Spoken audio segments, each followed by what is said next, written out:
This is an excerpt from the book, The Science of Getting Rich, by Wallace D. Wattles, read by Marc.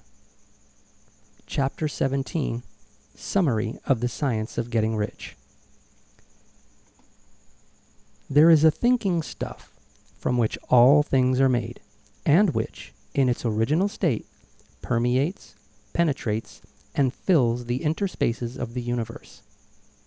A thought in this substance produces the thing that is imaged by the thought.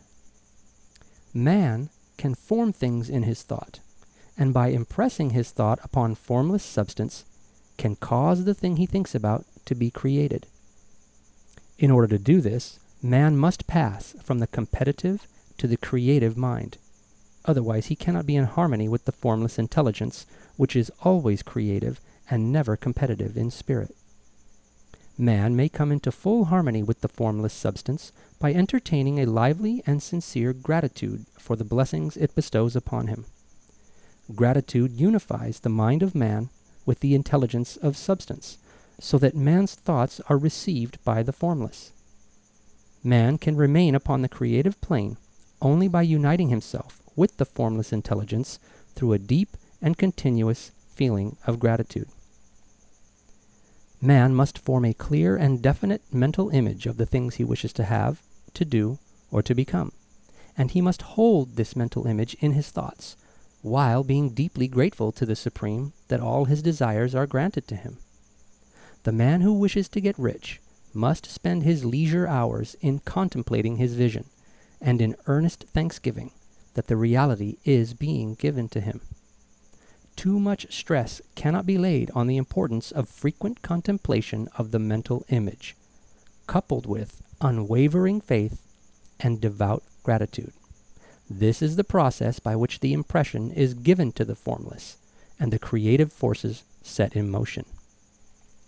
The creative energy works through the established channels of natural growth and of the industrial and social order. All that is included in his mental image will surely be brought to the man who follows the instructions given above, and whose faith does not waver. What he wants will come to him through the ways of established trade and commerce. In order to receive his own when it shall come to him, man must be active, and this activity can only consist in more than filling his present place.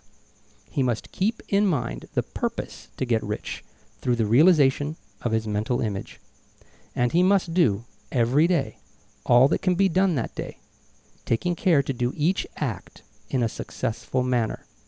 He must give to every man a use value in excess of the cash value he receives, so that each transaction makes for more life. And he must so hold the advancing thought that the impression of increase will be communicated to all with whom he comes in contact. The men and women who practice the foregoing instructions will certainly get rich, and the riches they receive will be in exact proportion to the definiteness of their vision, the fixity of their purpose, the steadiness of their faith, and the depth of their gratitude.